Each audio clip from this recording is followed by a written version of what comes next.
What's up, everyone? Welcome into DodgerHeads Live, presented by DodgerBlue.com, your home for the 2020 World Series champion Los Angeles Dodgers. My name is Jeff Spiegel, joined by Daniel Starkand on the pregame show today. And the Dodgers looking to avenge last night's Game 1 loss to the Braves. They've got Max Scherzer on the mound. There's a lot to talk about, but the headline is this: Justin Turner not in the Game 2 lineup. This is a guy who has struggled of late.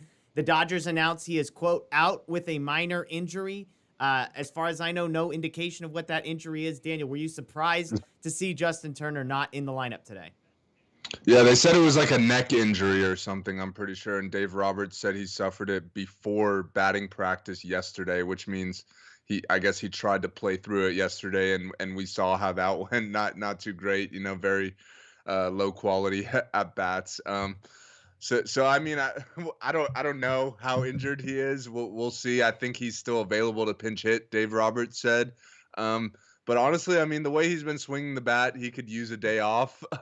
This is like the Dodgers' first playoff game since like 2015 that he's not in the lineup for, like 70-something straight playoff games.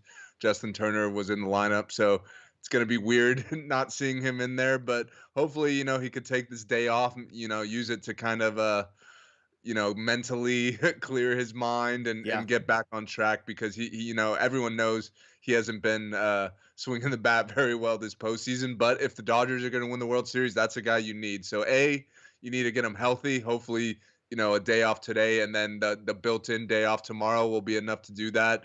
And then B, hopefully just mentally he could get in the right place to kind of get out of his slump. Yeah, it's a fascinating one because, look, I never want to question whether or not a guy is actually hurt, that kind of thing. But we did talk about on the show last night that Turner, 3 for 28 in the postseason. He's 3 for 33 dating back to the last 2 games of the regular season.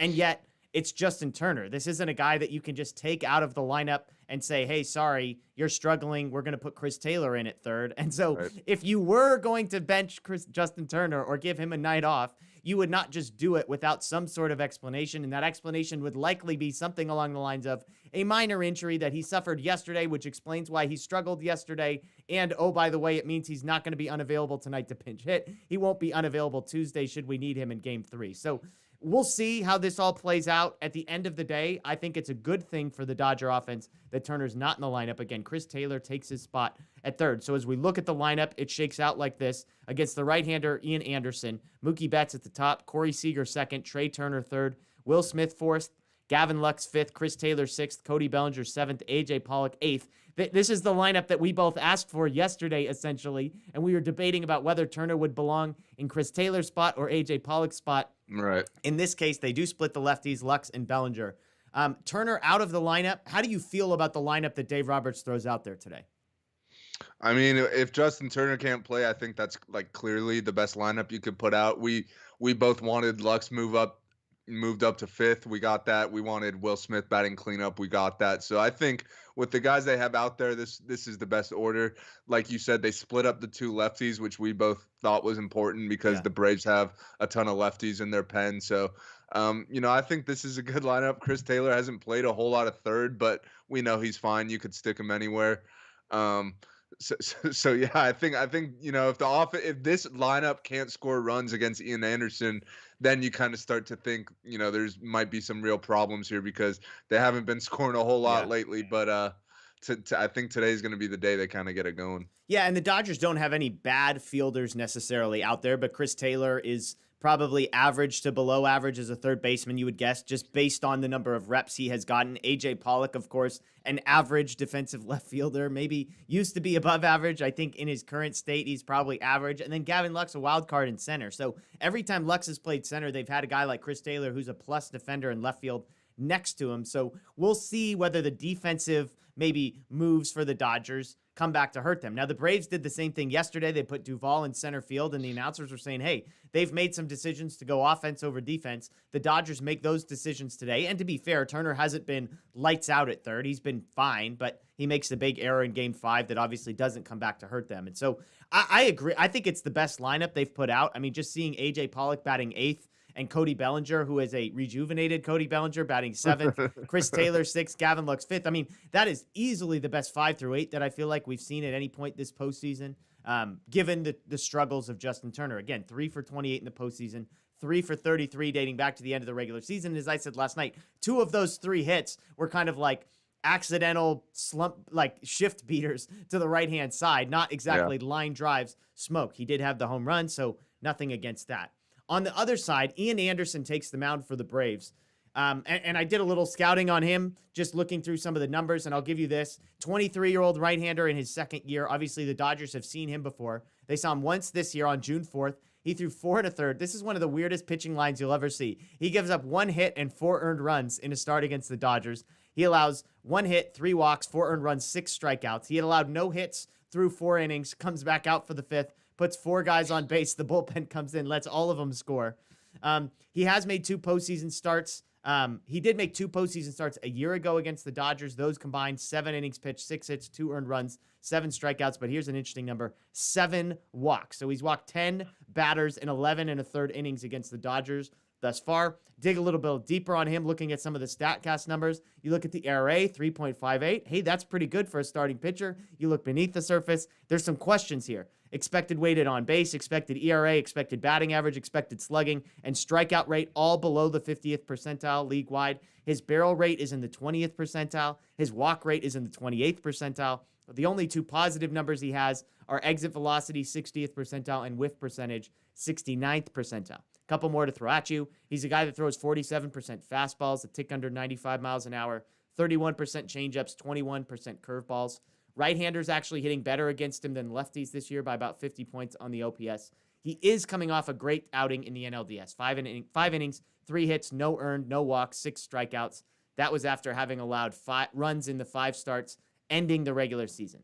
All of that to say, it's a young guy. It's a guy the Dodgers have seen 3 times in the past 12 months. What do you make of Ian Anderson and how all of that stacks up against the Dodgers lineup we just talked about? Yeah, I think he's a guy who's like kind of the opposite of what they saw yesterday in Max Fried, I guess. Like we talked about how Max Fried set a record by throwing 25 straight strikes. That's not going to be Ian Anderson. You pointed out the walk numbers. He walks a lot of guys. He lives on high fastballs, and then he throws his changeup off of that. So I think a key with him is making him be in the zone. You can't be chasing. That's how he beats you. So he's a guy who his pitch count is probably going to get up pretty quick. Like he's probably not going to go too deep into this game. Yeah. Like you threw out the numbers in previous starts. It's mostly like 4 or 5 innings apiece. So it's probably going to be more of that. So if they could get his pitch count up early, get into that Braves bullpen, I think this is a day where we could see, some offense from the Dodgers finally. Like it's been a while here, but yeah, I think his postseason numbers are really good. Like overall, his postseason ERA is like under 1. Obviously, only a handful of starts, but it's not going to be an easy game. But I definitely think like profile-wise, this is a guy the Dodgers should be able to hit. Yeah, it's fascinating because on one hand, again, he's made 3 appearances against the Dodgers in his 2-year career. He's got 13 strikeouts and about 11 innings pitched. So he's getting lots of swings and misses. Again, his whiff rate is 69th percentile. That's the best number on his StatCast page. The flip side is the walks are the problem. He's got 10 walks in 11 1/3 inning pitched. And yet the Dodgers have had mixed results. They drew 7 walks in 7 innings against him a year ago and scored just twice. They put 13 base runners on in 7 innings and gave up 2 earned runs. So that shows you that the Dodgers could get to him. And so that's like a positive, I would say. The decision to go with him over Charlie Morton, I think when we talked before the series, we kind of assumed, or at least you had made a comment, you assumed Morton would be the Game 2 guy and that Anderson would be Game 3. Any sense of why maybe they made that switch? Yeah, I think Brian Snitker mentioned something like Morton pitched on 3 days rest in the NLDS. So they just wanted to give him extra rest before this start, when knowing like whether he starts Game 2 or Game 3, you're still lined up to pitch twice in this series. So I don't think this was a sign of they think Anderson is better than Morton. It was just, let's give, kind of like the Dodgers did by giving Scherzer an extra day and then Buehler and Julio an extra day as well. Like let's make sure our guys are fresh and ready to go because they're going to start twice in this series regardless. Yeah, absolutely. As you look at the pitch mix, again, 47% fastballs, 31% changeups, and only 21% breaking balls. That kind of seems to match up well with what the Dodgers like. They seem to struggle against soft stuff. They seem to struggle against breaking balls. But if you have a guy that's throwing 1 out of every 2 pitches is a 94, 95 mile an hour heater, that's right exactly what guys like Mookie Betts, Will Smith, and others like to see. AJ Pollock as well. So I feel like from just a strictly the way he tries to pitch versus how the Dodgers line up. The walk rate being bad is a good thing for the Dodgers, a team that can take some pitches. And the fact that he throws a bunch of fastballs, a guy like Corey Seager, you could see him getting going against a guy like Ian Anderson as well. Besides that, I mean, obviously the other big storyline here is Max Scherzer is on the mound. And I made this comment a couple days ago. We know what to expect out of Max Scherzer in normal circumstances. These are not normal circumstances. Yes, he's on, quote unquote, an extra day of rest since his last start. But in between, there was just that one thing where he threw the last inning in a winner-take-all Game 5 postseason game against the Giants, one that featured an error, one that featured some controversy. And so that wasn't a normal bullpen. Do you have any concerns about Scherzer today and what we might see? Are you expecting just the normal Max Scherzer here, or do you think we might see a little bit of attrition as a result of a few days ago making that appearance? Yeah, I mean, I think we'll be able to tell pretty early which Max Scherzer we're getting. Like, I feel like we've gotten both Max Scherzers. Like, we've seen him in starts this postseason where he's not sharp, where he's missing his spots, and that's on normal rest without a relief appearance in there. So I'll be curious to see how he looks, but I think we'll be able to tell pretty early. How sharp his breaking ball is, if he's hitting his spots. But at the end of the day, I know Max Scherzer is going to compete regardless. Like, even if he doesn't have his best stuff, even if he's not feeling great, he's going to go out there and give you everything you have. And he's going to get through probably 5 at least. Like, in a perfect world, he could pitch 7 innings the way he did in Game 3. But if he could give 5 or 6 good innings, that should put this team in a good position to win. Yeah. Laura has a comment in here that Max Scherzer says he considers Freddie Freeman the best hitter in Major League Baseball, the hardest guy to get out. Freeman, of course, yesterday, 4 strikeouts. I joked that I don't know if we see 4 more Freddie Freeman strikeouts the rest of this series. Is there any doubt in your mind that Freddie Freeman is going to bounce back a little bit today against the Dodgers?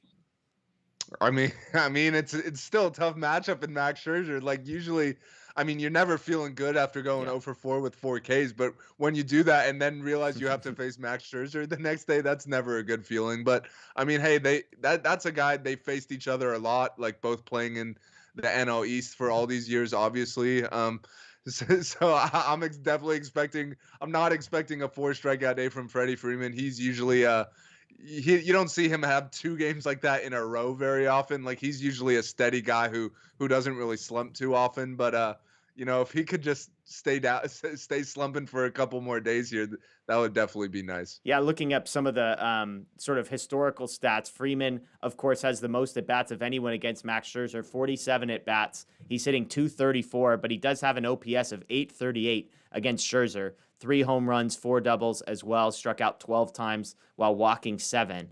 For the rest of the guys, it's not necessarily as pretty. Dansby Swanson has 38 career at-bats and a .567 OPS. Darno, a .724 OPS, which is hilarious because in 26 at-bats, he has 10 strikeouts, a .185 on-base percentage, but he has 2 home runs, so he's got a .538 slugging percentage. You don't see that a whole lot. 185 on base, .538 slugging percentage for a guy. Albies, a .530 OPS, a decent on base, but a terrible slugging percentage for him. Again, 10 strikeouts in 25 appearances for him. Jock Peterson got 16 at-bats against Scherzer, and he has a .488 OPS. Duvall, .556 OPS. Austin Riley, just 7 at-bats, but he's got a .286 OPS, just 1 for 7 with 3 strikeouts against Scherzer. On the other hand, you've got Ian Anderson, who, again, not a lot of guys have seen Ian Anderson a bunch of times, but the Dodgers have faced him a few times. So looking really quickly, Billy McKinney, most at-bats against Ian Anderson of any Dodger. Do you want to guess what Billy McKinney's batting average against Ian Anderson is there, Daniel, in 5 at-bats? Probably start 5 at-bats, 1 for 5, 200. Oh, that was generous. 0 for 5. 0 for 5 with 3 strikeouts. Trey Turner, 0 for 3 in his career. Gavin Lux, 1 for 2 with a double.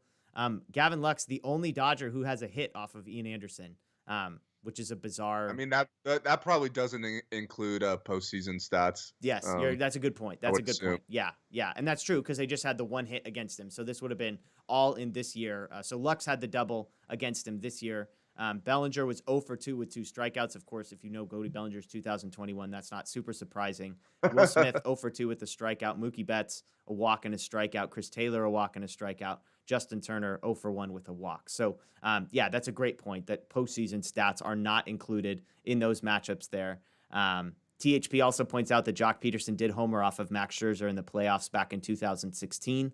So there is that to watch out for. Let's do this. Let's get to some questions here. If people have any questions about today's game or how this one might shake out, some decisions that might lie ahead for the Dodgers, and then we'll get to some predictions at the end. We'll do the same thing we did for game one, which is a score line, an MVP, and then one other prediction off the wall. I was thinking back to yesterday's predictions. I predicted 4-2 Dodgers. They lost 3-2, so I felt like somewhat validated with my general score prediction.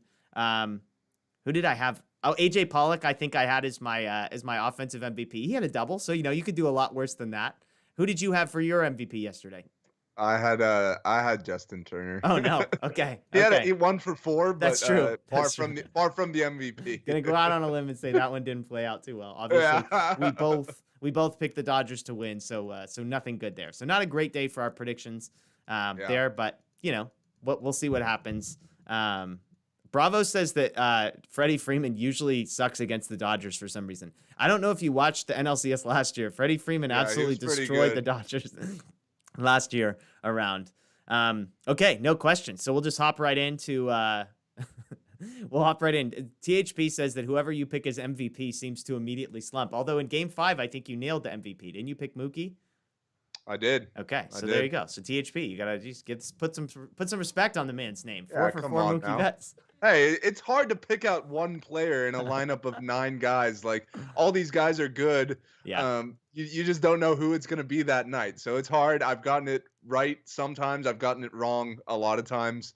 But hey, that's the fun of making predictions. No one's ever always going to be right. Okay, I'm going to make my predictions first. And I'm going to say Dodgers 6-1. I think we get a comfortable Dodgers victory. I think Scherzer pitches well. And the reason I'm going first is because I want Corey Seager as my offensive MVP. I'm not going to let you get it. I'm just going to beat you to the punch right there. I just think I know Anderson against lefties is not the perfect matchup. Again, lefties do worse against him. But I like the fastball mix. I think Seager, obviously, is not going to be worried about this. I think we all would agree that Corey Seager is due. So I'll throw that one out there. And then let's see. You know what? Out of respect for the man, I'm going to say Justin Turner pinch hit at some point in tonight's game. As much as I say, is the injury real? I'll come back on the other side and say, I think he comes in as a pinch hitting spot, and I think he gets on. I'll say gets on base. Maybe we draw a walk. We'll see what happens. But I've got Justin Turner with a walk. That's my bold prediction for tonight. What do you got, Daniel? I'm gonna go 5-0 Dodgers. I'm calling a shutout tonight. I think Max Scherzer is gonna pitch really well. I think the bullpen behind him is gonna be great. Offensively, I'm not expecting an outburst, but I definitely think the Dodgers get going at least a little bit tonight.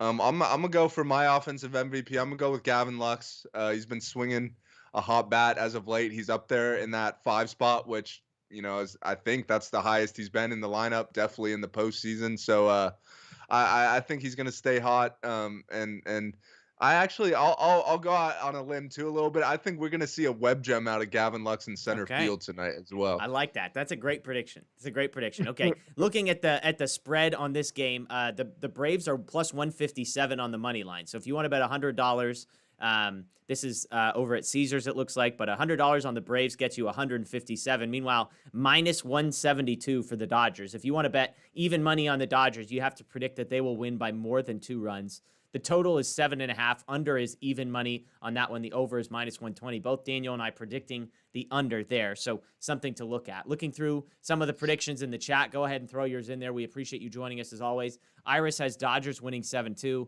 Bravos, who is joining us, thank you. We appreciate the views. Not giving up 6 runs is what he says. The Braves are not giving up 6 runs. Bro, no, we ain't giving up 6 runs, bro. We'll see. I think the Dodger offense, they do this every other thing we're used to. This is the every other. It's like the Giants, the even year thing. We're the every other even games. The Dodgers offense figures it out. THP says Lux or Bellinger with a home run. Iris, Lux and Bellinger both come up big. Andrew, Trey Turner 2 hits today. That would be nice. Trey Turner, we had got a lot of questions heading into the series. Which Turner's going to figure it out? We both said we'd prefer Trey Turner. He played well yesterday. So would be nice to see him stack those as well. Gelato Mookie Betts going to make an impact tonight. Not necessarily a flaming hot take there from Gelato, but we appreciate it. We hope he makes an impact. It's always a good bet for sure. Yeah. Luis on Facebook, Dodgers win 5-0. So that's the same prediction you threw out there, right? Yep. William. Oh man, here's the hottest take of all. You ready for this, Daniel? Max Scherzer with a base hit tonight. That's Williams. That would be something That's right a great there. bold prediction. You assume, okay, can he probably maybe he gets 2 at bats and he's 0 for on the season. But hey, there you go. Laura's got Trey Turner as the MVP tonight. Ernesto must be watching football because we just got a Mac Jones post in the chat. So there you go. I actually, I keep looking at, I got that game right here. It's kind of a crazy game. Mac Jones threw a pick 6 to give up the lead and then comes right back and throws a 75-yard touchdown to take the lead back. We did have some people in the chat wondering what football game you were watching. They saw the head bounce up a little bit there and there. Yeah. Let's see. Williams got Dodgers winning 5-3, but he's got Braves in 7. A goat eating a Dodger dog's got 6-1 Dodgers, so same thing to me. Laura's got 4-1 Dodgers. William 5-3 Dodgers. Jason, I haven't hit a prediction yet, not even close. 10-0 Dodgers. Well, if you throw out numbers like that, the odds of getting close are low. But Jason, I hope you're right tonight, okay? THP's got Dodgers 6-3. A goat's got Bellinger as the MVP. Mookie Yard and Bellinger Yard for William Bloxon. Ryan, don't like this hot take, but the bullpen blowing a lead tonight. That would not be good for the Dodgers. No. I mean, I guess they blew a lead yesterday, if you want to call it that. Kelvin says Max homers. I don't know which Max. I can't. Max Scherzer homer. That's a bold take. Right He's there. taking it up a notch. He says, "You think Max Scherzer getting a hit is a bold take? Wait till you get to this." Yeah. Craig's got Chris Taylor with a home run. Ernesto Bellinger grand slam. Gelato Mookie making a game-saving catch. Daniel M. Austin Barnes pinch hit RBI. That might in the 17th inning. Maybe Austin Barnes finds his way into this game. Marmar's got 3-2 Dodgers. Jorge Mercado on Facebook's got a low-scoring game tonight. So there you go. I mean, a bunch of people, it looks like the under 7.5. I mean, I think the two pieces that if you're looking at that 7.5 number and deciding which way you want to go, it comes down to the starting pitching. Like, as we said, Ian Anderson, sure. the underlying metrics, the StatCast metrics, baseball savant stuff is not great. He is a below-average pitcher just about everywhere you look. He's got just 2 out of about 9 or 10 numbers that are above average, and even those are in the 60th to 70th percentile. So they're good, but not great. He is below 50th percentile in a number of categories and way below in stuff like barrel rate and walk rate. On the other side, you've got Scherzer, who, as I said, abnormal prep for this game. So interesting to see how that one plays out. But if you want to bet on the over, your bet would be Scherzer struggles a little bit, or the Dodger offense explodes, or Ian Anderson can't figure it out. Again, a fascinating thing because Anderson, through 4 innings on the only start he made against the Dodgers this year, had allowed 0 hits. But then he comes back out for the 5th, gives up 4 base runners. All 4 of them ultimately score, 2 on his watch, 2 on the bullpen's watch, and the wheels come off. He did have 6 strikeouts in that game as well. So some of those other fun bets to look at, I'd have to look up what the line is on some of these. But the Ian Anderson over strikeouts might be a fun one to look at. Obviously not fun in the sense of if you're the Dodgers, you're hoping not to see him hit that one. But just thinking of, this is a guy who had 6 strikeouts basically in 4 innings the last time these two teams played. Again, you're betting as usual on length from him there, but interesting to see how that one plays out. I was trying to look up what kind of props you might be able to find on this one. As I said, looking up to see if the line has moved at all. Plus 148 for the Braves, so it's come down a little bit. If you're looking at Bovada, at least, let's see. Some props here. Over-under strikeouts. Anderson, wow, the over-under number is 3.5. Now that's minus 156, so you got to bet a lot of money to get, you have to bet $156 to win 100 on over 3.5, but that's a really low number. Scherzer's strikeout over-under is 6.5. So that's what they're predicting there. As far as stats, as far as guys they're predicting as far as total bases, Corey Seager, Mookie Betts, Trey Turner, and Will Smith are the 4 who have big numbers for the Dodgers. You'd have to hit over-under of 1.5 total bases. The Braves, Eddie Rosario is the only player. He's the leadoff guy there. So some interesting numbers to look at.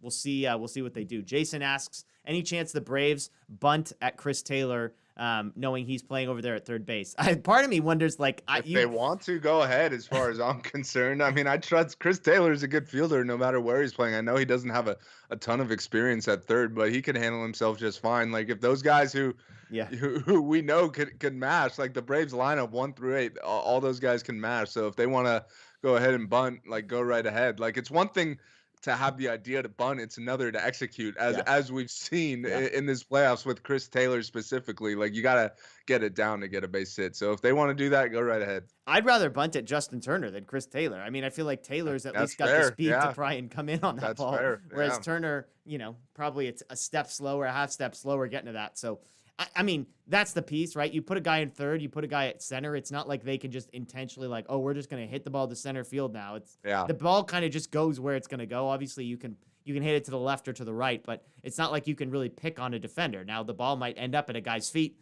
a bunch of times, but we'll see. Again, Max Scherzer, we've commented on this in the past. He's a fly ball pitcher. He's an above average fly ball pitcher. He sees a lot more fly balls than league average, and he sees a lot less ground balls than league average. So you could get away with maybe a Chris Taylor at third base. I don't think it's a coincidence that Chris Taylor subs in for Justin Turner on a Max Scherzer start day versus, somebody else who might see a lot more ground balls. So worth noting that as well.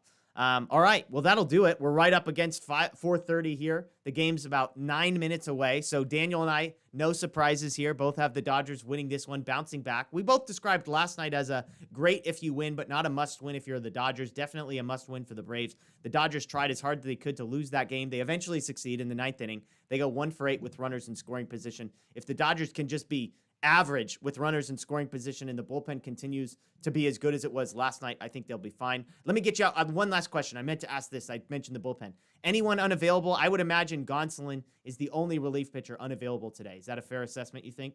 Yeah, I think that's a fair assessment. And even if he was available, that's not someone you're going to. So I would expect all the main guys are available. I think we talked last night about how Knebel threw the most pitches. So if anyone else is not available, maybe him.